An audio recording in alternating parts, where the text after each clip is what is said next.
Ce soir, c'est la question du célibat et la question de, au fond, faut-il être deux pour être heureux? Est-ce qu'on peut, comment vivre ce temps du célibat qui n'est pas forcément un célibat choisi, mais qui est plus un célibat subi?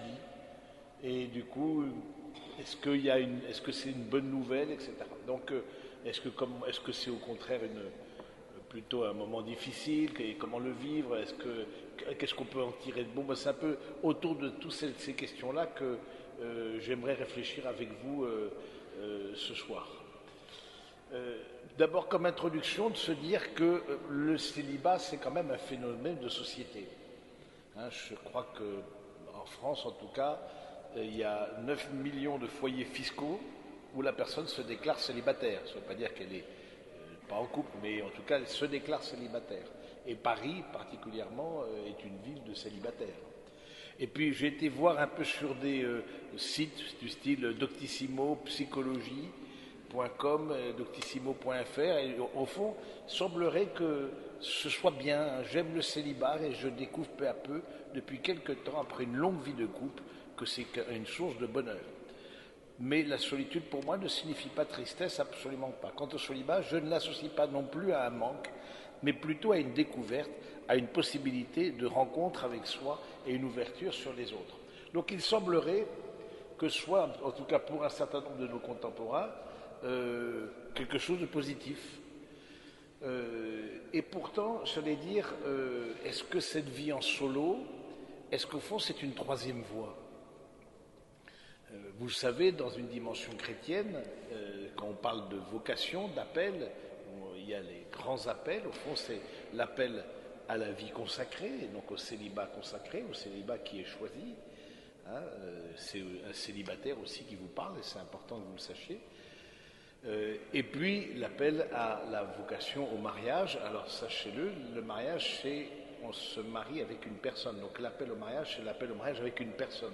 C'est pas l'appel au mariage en général. On peut avoir un désir d'eux, mais en tout cas en tant qu'appel. Et pourquoi au fond dire que le célibat qui n'est pas donné, qui n'est pas choisi d'une manière ou d'une autre, n'est pas une troisième voie? Parce que contrairement aux témoignages que j'ai pu recueillir sur des sites tout à fait contemporains, pourquoi c'est pas une troisième voie? Parce que c'est pas forcément la voie du don.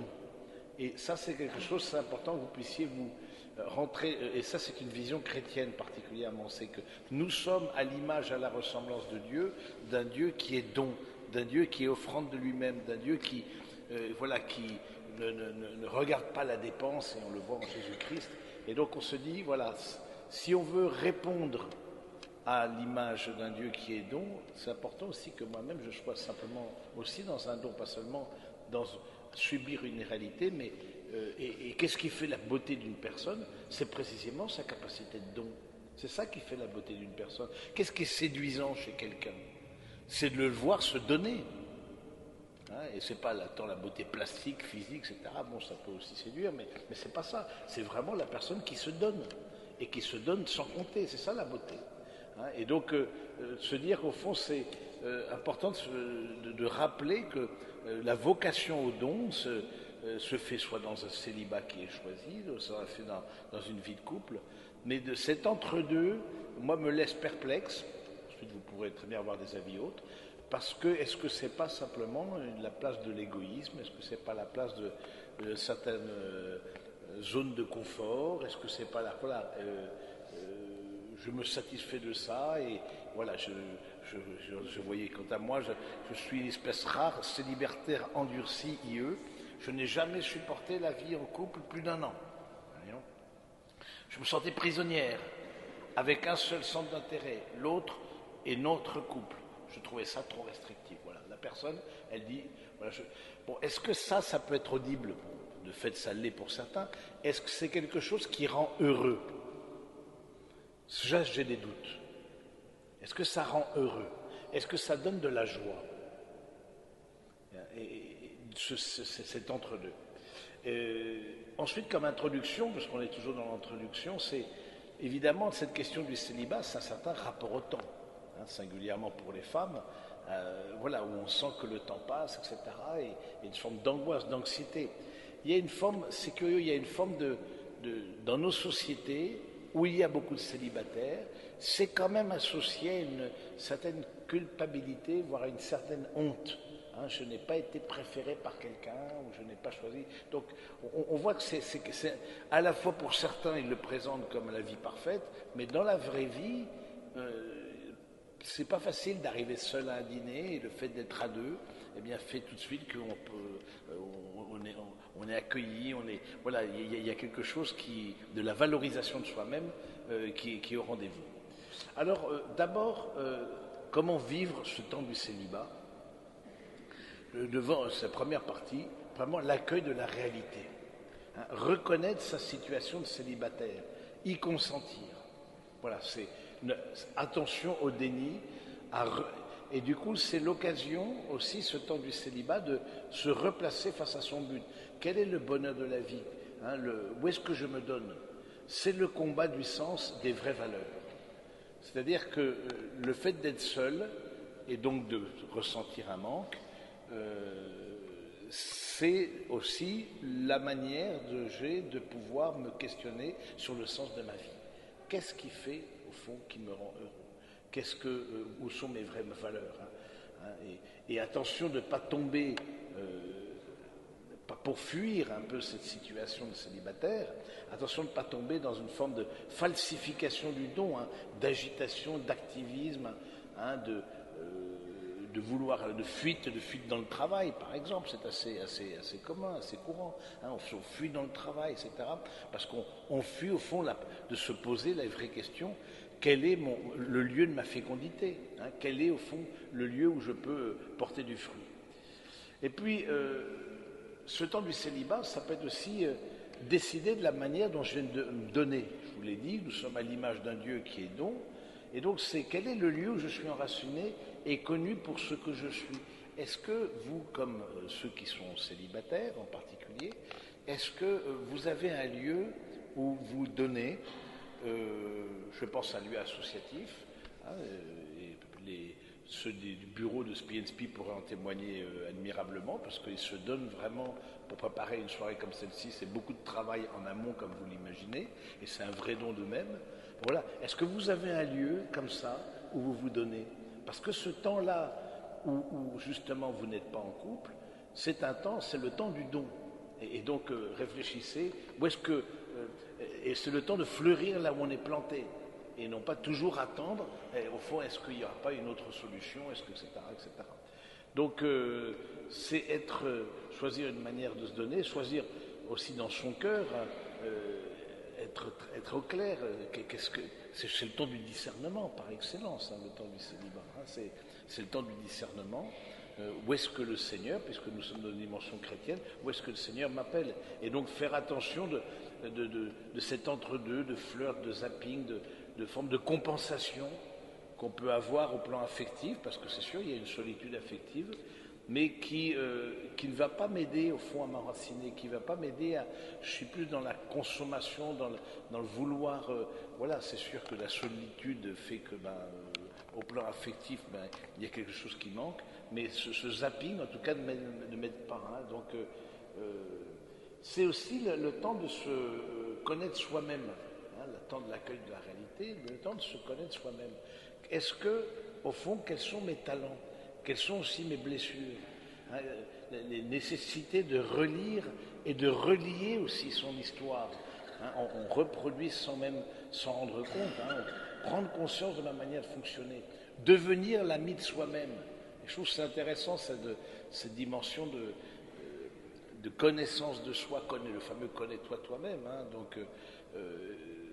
qui est, je trouve, le temps, au fond, de cette amitié où on se découvre, et on se découvre dans des rapports avec d'autres. Le fait de ne pas être en couple ne va pas impliquer que je n'ai pas de rapport avec d'autres. Au contraire, je peux très bien me prendre conscience d'un certain nombre de choses, et c'est sûr aussi, il faut éviter des pièges comme la fuite de ses sentiments, ou une certaine fusion, ou une certaine colère qui fait que pendant ce temps de célibat, ça peut être un temps de combat spirituel.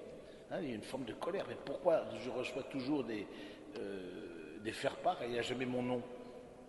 C'est quand même une question. Ben, pourquoi? Comment est-ce que ça se fait? Hein, et comment est-ce que et de voir d'autres qui cheminent vers le mariage ou ben, moins nombreux, mais malheureusement vers la vie consacrée, etc. Et vous dites, mais moi, pour moi, qu'est-ce qu'il y a? Et il peut y avoir un temps de forme de révolte, même contre le Seigneur, de colère intérieure. Ben, c'est bien d'accusation. Hein, on accuse des parents, on accuse peut-être les relations amoureuses qu'on a eues dans le passé, on accuse, que sais-je. Hein, justement, je trouve que c'est bien de laisser émerger ça. C'est bien d'accueillir aussi ça, cette réalité qu'il peut y avoir en vous par rapport à cette situation de célibataire. À cela, opposer, laisser monter les sentiments, accepter un deuil d'une perfection. Ça aussi, parfois les personnes restent célibataires parce qu'elles sont dans une forme de perfectionnisme. Hein, c'est-à-dire que vous connaissez Schuman, donc fondateur de l'Europe, etc., et qui était célibataire, a vécu célibataire. On lui a posé la question, mais pourquoi vous êtes resté célibataire? Ben, je cherchais la femme parfaite. Et est-ce que vous l'avez trouvée? Oui, mais elle cherchait l'homme parfait. Donc du coup, ça fait que... Voilà. Et ce perfectionnisme, faisons attention, est un vrai obstacle au don, est un vrai obstacle, au fond, à l'accueil que l'on peut avoir de l'autre. Hein, je pense que c'est bien d'en prendre conscience aussi dans ce temps de connaissance de soi-même, de construction de soi-même, hein, de l'acceptation d'un deuil de la perfection, hein, et puis de déraciner en nous ce qui peut être un peu une victimisation, hein, et donc une accusation de l'autre. Hein, ça c'est quelque chose qui... et c'est aussi, me semble-t-il, le temps du célibat, mais c'est pas le seul, c'est le temps du pardon. Dans ce sens-là, je dis qu'il peut y avoir des blessures, il peut y avoir des difficultés, etc. Au lieu d'accuser, mais est-ce que c'est pas aussi le temps de la réconciliation et donc avec un tiers bienveillant, une personne bienveillante, de vous aider à cheminer progressivement vers le pardon. C'est le temps de l'accueil de la réalité, l'accueil de la connaissance de soi. Et troisième point, c'est la purification de l'amour. Vous avez eu, peut-être pour un certain nombre d'entre vous, un certain nombre de relations amoureuses qui ont compté. Moi, je pose toujours la question, vous voyez, moi, je fais dans mon ministère, pour ceux qui me connaissent, ils finissent par un peu savoir, je me dédie essentiellement à la préparation au mariage. Et du coup, une des questions que je pose, mais est-ce que vous avez eu des relations amoureuses qui ont compté, des choses qui, voilà, et qui a mis fin à ces relations, par le passé, qui a mis fin à ces relations amoureuses, etc. Donc ça peut être aussi intéressant de vous poser la question, les relations amoureuses que vous avez eues par le passé, qu'est-ce que ça vous a appris de vous? Moi, je vois ça de façon positive, même si ça n'a pas abouti à un engagement, je vois ça de façon positive. Qu'est-ce que ça a appris de vous? Mais aussi, qu'est-ce que ça vous a, d'une certaine manière, appris de l'amour? Parce qu'il peut y avoir des fausses manières, des pièges aussi, des fausses conceptions de l'amour. Hein, de penser que l'amour est comblant, hein, je vais être comblé par l'autre. Et donc, tant que je ne trouve pas quelqu'un qui me comble et réponde à tous mes désirs, eh bien, c'est non. L'amour, on peut dire un amour romantique, on voit beaucoup ça, un amour romantique, un amour narcissique. Ça, je trouve que c'est dans notre société, c'est pour ça, je trouve on est trop dans la performance. Et pour les couples que j'accompagne, je leur dis régulièrement, vous mettez trop la pression. Et d'où l'importance aussi de se poser la question, justement, est-ce que j'ai pas des fausses images de l'amour à purifier pendant ce temps du célibat et à découvrir au fond que cet amour, on peut le faire naître, on peut l'éteindre, il peut grandir, il peut diminuer. Cet amour, il est aussi en lien avec la raison. Moi, je trouve qu'on ne met pas assez de rationnel en général dans les relations amoureuses.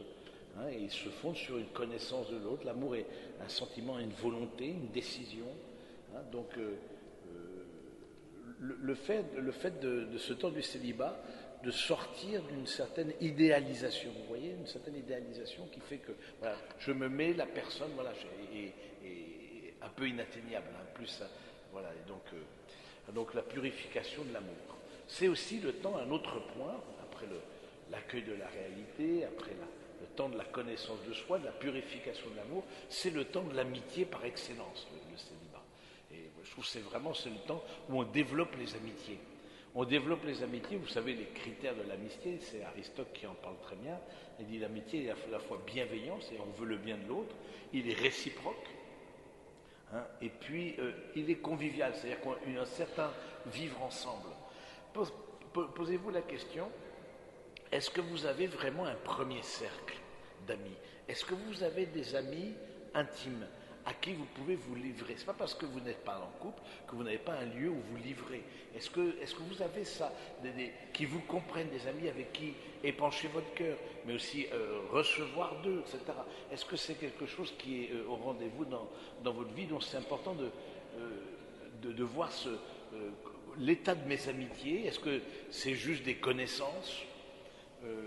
Est-ce que c'est juste un deuxième, un troisième cercle? Mais au fond, derrière cette absence de premier cercle, il y a le fait de ne pas se laisser approcher de près, parce que j'ai peur qu'on découvre qui je suis, j'ai peur de me révéler, j'ai peur de me dire, et donc du coup, je veux garder les personnes loin. Donc forcément, si personne me découvre dans mon intimité, comment tomber amoureux, comment voilà, découvrir le don et sa vocation dans une situation comme ça. Donc je trouve ce temps de l'amitié, d'oser une relation à deux, d'oser voilà, de partager avec d'autres, sachant que, vous le savez, toute vie de couple commence par une amitié.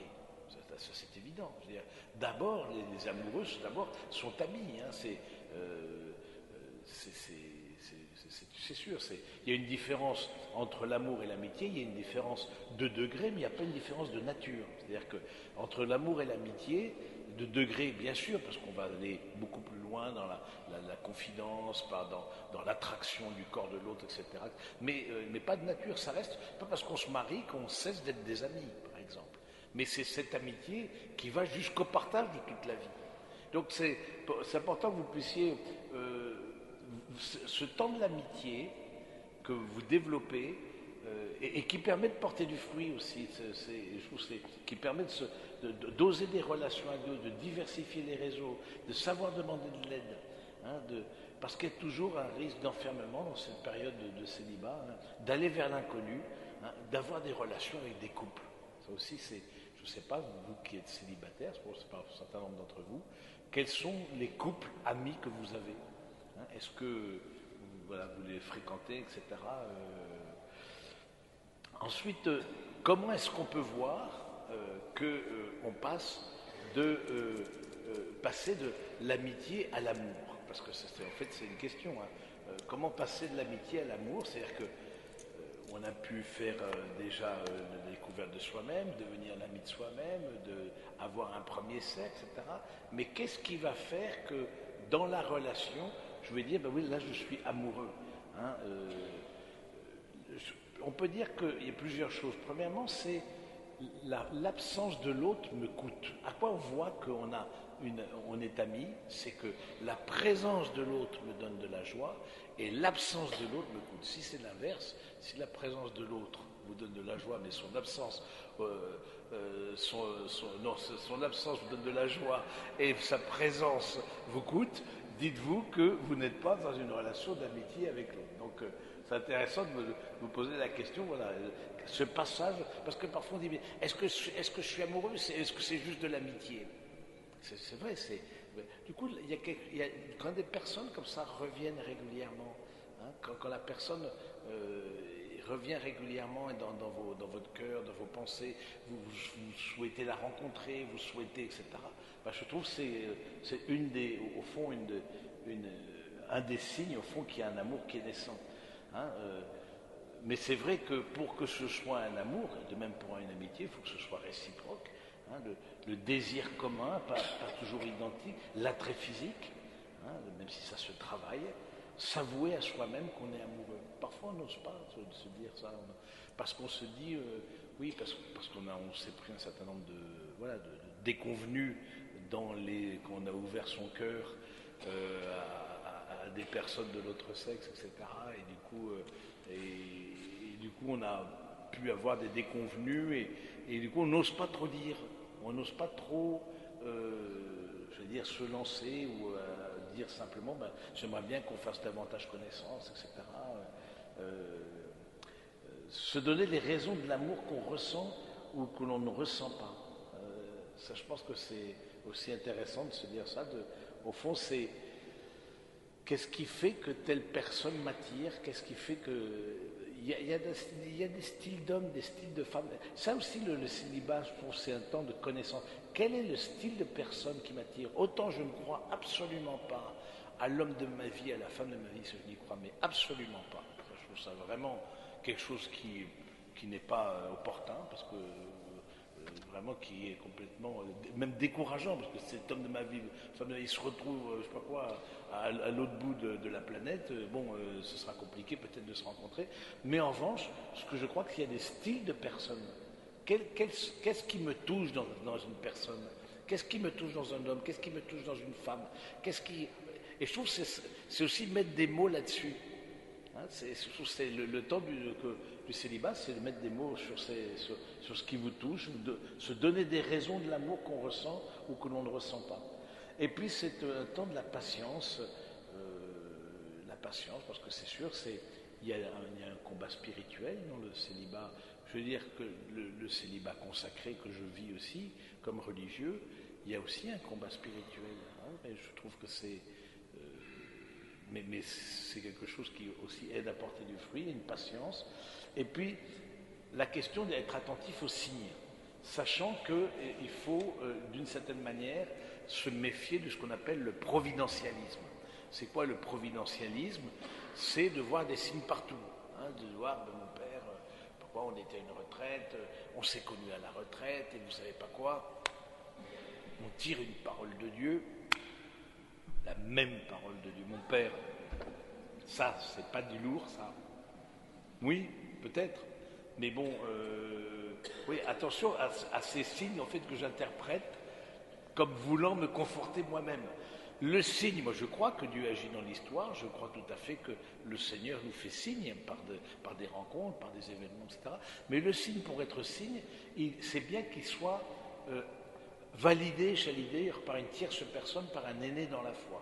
Hein, quelqu'un qui, quelque part, viendra objectiver le signe. Hein, vous dire, ah bah oui, ça peut être, le fait que vous êtes connu dans un lieu comme ça, bon...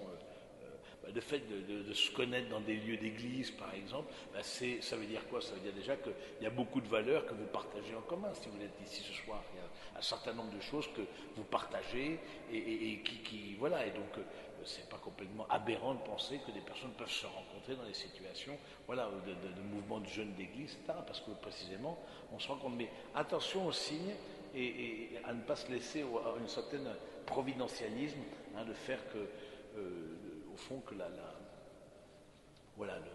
de voir des signes partout. Ensuite, de la question de l'amour et de l'amour à l'engagement.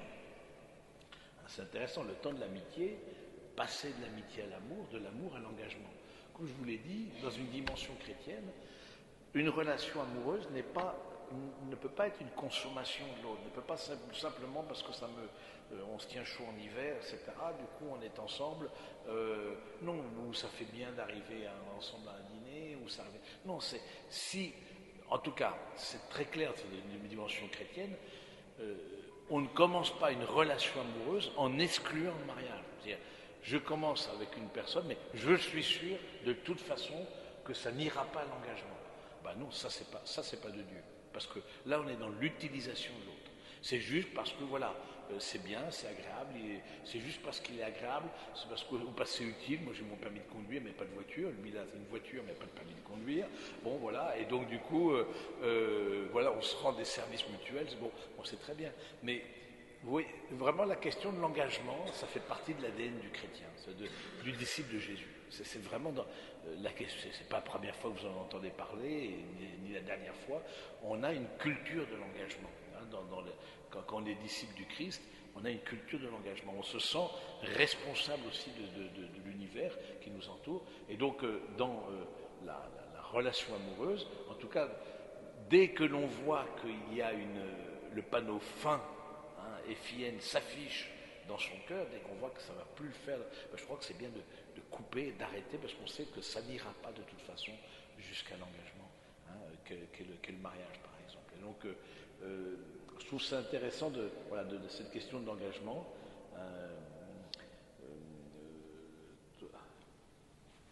Voilà. Et puis, c'est vrai que la question de l'engagement, c'était le risque, en fait, c'est choisir un risque. L'engagement, parfois, nombre des peurs liées à l'engagement, ce sont des peurs de souffrir, c'est des peurs de se révéler, des peurs d'échouer, des peurs de dire au fond l'affection qu'on peut avoir pour telle ou telle personne, et qui fait que, voilà, c'est des peurs de ne pas être accepté. Un certain nombre de peurs, quand on regarde les difficultés qu'on a à s'engager, et on voit bien que l'engagement aujourd'hui c'est compliqué, c'est souvent lié à des peurs. C'est des peurs voilà, où on est dans une certaine réticence. Hein, et l'inverse de ça, c'est la confiance. Et c'est vrai que comme croyants, nous avons confiance. Hein, voilà, c'est ça, le fait d'être croyant. Le croyant n'est jamais seul. Le croyant n'est jamais seul, c'est-à-dire il prend conscience d'une présence dans sa vie. Hein, et c'est ça être croyant, il y a une présence dans ma vie. Et donc cette présence dans ma vie, elle m'accompagne. Et elle m'accompagne, ce qui me permet de franchir des pas dans la confiance, hein, qui est le remède justement à toutes les peurs que je peux avoir, hein, par rapport à un engagement, etc. Voilà, donc je trouve que c'est intéressant aussi de se poser la question lorsqu'on commence comme ça une relation amoureuse, jusqu'à quand durer, voilà, ça c'est, on déborde, j'allais dire, vers une autre enseignement, que faire, quelle destination donner à une relation amoureuse. Mais là, vous êtes déjà plus dans le temps du célibat. Mais en tout cas, ce que vous avez pu vivre dans le temps du célibat, je trouve que c'est quelque chose qui va être au service de toute forme d'engagement que vous prendrez, que ce soit aussi un engagement professionnel, hein, parce qu'il y a aussi des métiers vocations, que ce soit un engagement, mais à un moment donné qu'il y ait un don, qu'il y ait un vrai choix qui soit fait. Et puis il y a le célibat, je parlais beaucoup de la vie amoureuse, etc., mais il y a le célibat qui est aussi le signe de l'amour. C'est le célibat consacré. Je trouve que c'est important que comme jeune chrétien, vous puissiez vous poser la question sérieusement, est-ce qu'il y a cet appel au célibat consacré n'est pas aussi pour moi? Est-ce qu'il y a quelque chose qui ne retentit pas dans mon cœur? Le fait d'accueillir, comme disait Jean-Paul II, le prêtre est seul pour que les autres ne le soient pas. Et alors que l'on voit, bien souvent, c'est une ritournelle, mais moi ça fait 30 ans, plus de 30 ans que je suis dans la vie religieuse, à chaque fois la question on dit le mariage des prêtres, mais en fait c'est ordonner des hommes mariés, etc. Ça revient, mais alors que le mariage lui-même est dans une crise formidable, et il y a des divorces à gogo, mais bon, là pour les prêtres, il semblerait qu'il faut absolument les emmener vers le mariage, bref. Donc c'est quand même étonnant, vous connaissez avec moi, c'est particulier. Je trouve que le fait d'accepter de se consacrer dans le célibat, c'est aussi une forme de compassion. C'est aussi une forme de partager aussi tous ceux qui, pour X raisons, n'ont pas forcément la possibilité de vivre une vie de couple, ou parce qu'ils n'ont pas rencontré la personne, ou parce que c'est des personnes qui sont en grande précarité, ou des personnes malades physiquement, psychiquement. Il y a une forme de compassion dans le célibat consacré. Je trouve que c'est très beau de pouvoir... c'est sûr qu'il y a un manque. Il y a un manque, c'est-à-dire qu'il y a quelque chose, comme homme, évidemment, j'aimerais avoir la tendresse d'une femme, c'est une chose absolument claire. Il y a un manque, mais ce manque, il n'est pas fermeture à l'autre, ce manque, il est ouverture à l'autre. Et il est capacité d'accueillir. Et je trouve que là, il y a quelque chose dans le célibat consacré, soit dans la prêtrise ou dans la vie religieuse, il y a quelque chose, il y a une vraie parole pour notre monde. Hein, ce n'est pas parce que je ne suis pas en couple que je ne suis pas dans une relation de don et d'accueil de l'autre. Et alors ça, c'est ce célibat qui est le signe de l'amour. Au fond, c'est ce célibat qui permet d'accueillir et d'être attentif. Et pour terminer cet enseignement, je peux peut-être lire un passage, je suis pas mal inspiré d'un livre du père Pascalide, j'aime bien ce père-là, Célibataire, oser le mariage, aux éditions Saint-Paul. Et il termine comme ça un peu son livre, et j'aimerais aussi terminer cette méditation là-dessus.